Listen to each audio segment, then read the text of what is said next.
एक समय था जब हम खरीदारी करने के लिए बाजार में जाते थे और अपनी मनपसंद के कपड़े, जूते, mobile, electronics item, laptop, camera, ये चीजें हम मोस्टली बाजार से ही खरीदते थे।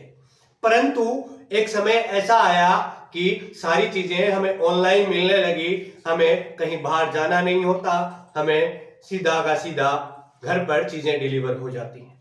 यहां तक कि आपको कहीं अपनी आंखों को आपको चश्मा खरीदना है, आपके आंखों की बीमारी है, उसके लिए भी आपको किसी डॉक्टर के पास न जाकर के सीधा एक ऑनलाइन एप्लीकेशन डाउनलोड करके उसमें आप अपने चेहरे का मेजर कर सकते हैं और अपनी आंखें वहां चेक करवा करके वहां से चश्मा खरीद सकते हैं।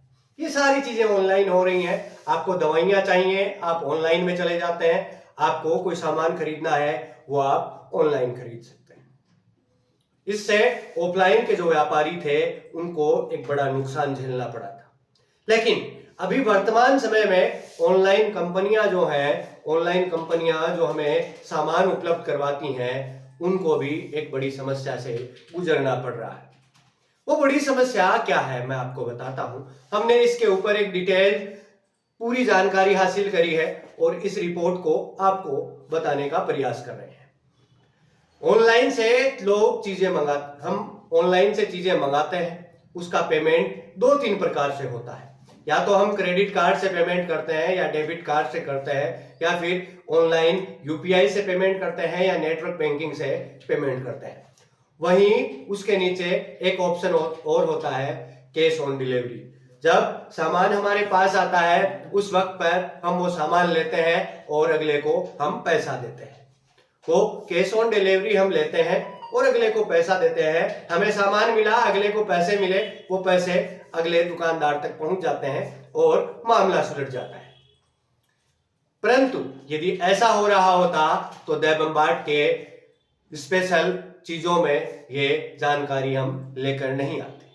इस ऑनलाइन में एक बड़ा फ्रॉड हो रहा है।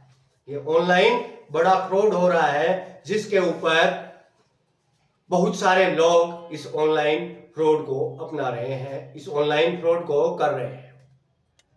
एक डिटेल्ड रिपोर्ट हम इसीलिए लेकर आए कि हमने सुना है इसके बारे में देखा है।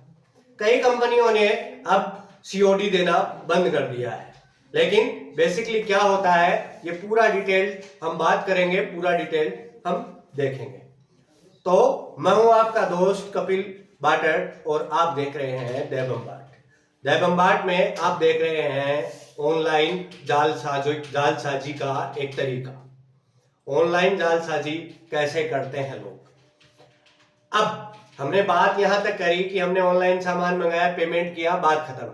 लेकिन अब ऐसा नहीं हो रहा। अब ये हो रहा है कि हम ऑनलाइन सामान मंगाते हैं, हम अगले को पैसा देते हैं और उसके बदले में कोई डिफेक्टिव पीस। अब ऑनलाइन कंपनियां एक सुविधा और देती हैं। वो सुविधा ये है कि आपको यदि कोई चीज पसंद नहीं आए, वो चीज डिफेक्टिव है या फिर वो चीज गलत आ गई, आपको पसंद नहीं आई, तो वो उस चीज को रिटर्न लेते हैं। लेकिन रिटर्न लेते वक्त वो उस चीज की जांच करते हैं, लेकिन जो जांच करने वाला व्यक्ति है वो आपके साथ मिला हुआ है। उस स्थिति में आप उस बॉक्स में कुछ भी डाल करके और भेज सकते हैं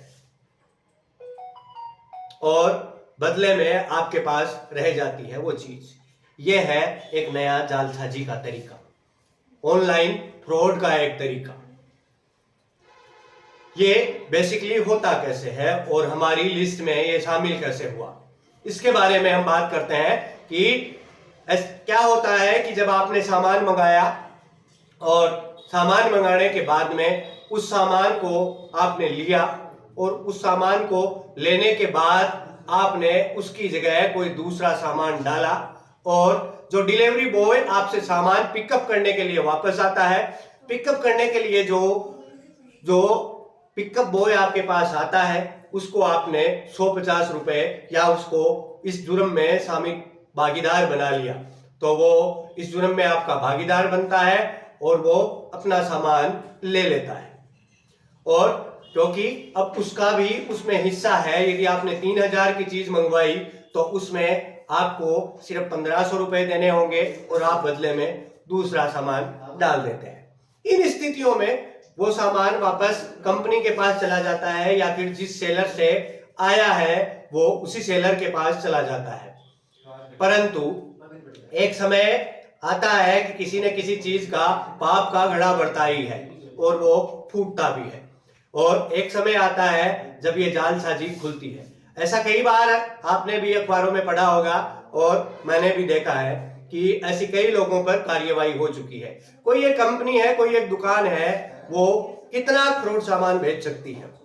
वो सामान फ्रॉड भेजने की भी उसकी स्थितियां हैं। उन स्थितियों पर वो लोग जो साठगांठ करके और वो लोग उनके साथ जुड़ जाते हैं और कंपनी को एक बड़ा घाटा होता है। यदि ये इसी प्रकार चलता रहा तो आने वाले समय में ऑनलाइन की दुनिया में, ये जो ऑनलाइन की दुनिया है, ये जो इंटरनेट की दुनिया है, इसमें ऑनलाइन शॉपिंग नाम की चीज जो है वो धीरे धीरे गुम हो जाएगी। क्योंकि कोई भी दुकानदार किसी भी ऑनलाइन प्लेटफॉर्म पर जुड़ना ही नहीं चाहेगा। जो सेलर, मान लो कि आपने कोई दुकान कर रखी है और आप एक सेलर है, तो आपने उस दुकान से सामान खरीदा और उसको बहुत ही लोअर क्वालिटी का या फिर यूं कहूं कि कोई डिफेक्टेड पीस भेज दिया। उन स्थितियों में वो उस चीज को वापस कितने समय तक लेगा, या आप उस चीज को कितने समय तक लेंगे? आपको तो नुकसान हुआ बेसिकली। आप तो कोई बड़ी कंपनी नहीं है। बड़ी कंपनी तो जो वो है जो सेलर और कस्टमर को उपलब्ध करवाती है। तो वो जो बड़ी कंपनी है उसको तो अपना कमीशन मिला। आपने एक दुकानदार के साथ धोखा किया और बदले में आपको क्या मिला? बदले में आपको तो अपना कुछ मिल गया। जो आपने धोखा किया उसके साथ ही आपको अपना सामान आधे पैसे में मिल गया। लेकिन जो सेलर जिसने भेजा है उसको कितना दुख हुआ होगा उस डिफेक्टिव पीस को देखकर, क्योंकि भारत देश एक भरोसे का देश रहा है। भारत में भरोसा तोड़ना एक बड़े गुनाह करने जैसा है। तो आपने किसी के साथ किसी का भरोसा तोड़ा और आपने एक बड़ा गुनाह किया।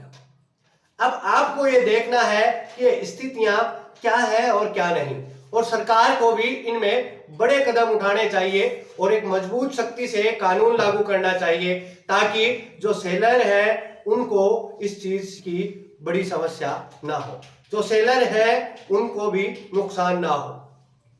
और जो ये ऑनलाइन की दुनिया में, ऑनलाइन की इस सोशल दुनिया में जो लोग ये गलत कर रहे हैं, उन गलतियों की सजा किसी गरीब व्यक्ति को ना मिले। जो ये ऑनलाइन के ऊपर ट्राई करते हैं अपने प्रोडक्ट्स बेचने का, उनके साथ गलत ना हो। और यदि आप ऐसा करते हो तो आप ये एक्सपेक्टेड रखो कि आपके साथ भी ऐसा ही होने वाला है, क्योंकि कर्मा कभी भी जाता नहीं, कर्मा वापस लौट कर आता है। आपने जो व्यवहार किसी के साथ किया है उसकी अपेक्षा आप बिल्कुल रख सकते हो, क्योंकि आने वाले समय में आपके साथ वैसा ही व्यवहार होने वाला है। तो इन चीजों पर सरकार को, इन जो कंपनियां हैं बड़ी बड़ी, उनको भी ध्यान देना होगा, और आपको भी ये ध्यान देना होगा कि तुम भारत के जागरूक नागरिक कैसे बन सकते हो। तुम एक भारत के जागरूक नागरिक हो, तुम्हें ऐसा करना कहां तक शोभा देता है।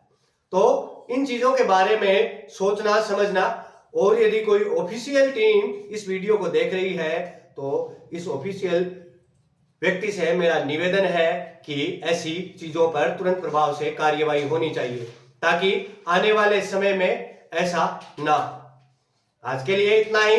मैं आपका दोस्त और होस्ट कपिल वाटर, और आप देख रहे हैं ऑनलाइन की जालसाज भरी दुनिया की श्रृंखला की ये पहली कड़ी में हमने किया ऑनलाइन जो शॉपिंग होती हैं उनके ऊपर एक डिटेल रिपोर्ट। आप देखते रहिए द बम्बार्ड। हम आपके लिए ऐसी ही जानकारियां खोज कर लाते रहेंगे। तब तक के लिए बाय बाय। हम मिलते हैं किसी अगले वीडियो में। तब तक के लिए आप मुझे जाने की इजाजत दें, और यहां तक आए हैं तो वीडियो को सब्सक्राइब करके जाइए, ताकि हमारी थोड़ी मदद हो सके। धन्यवाद।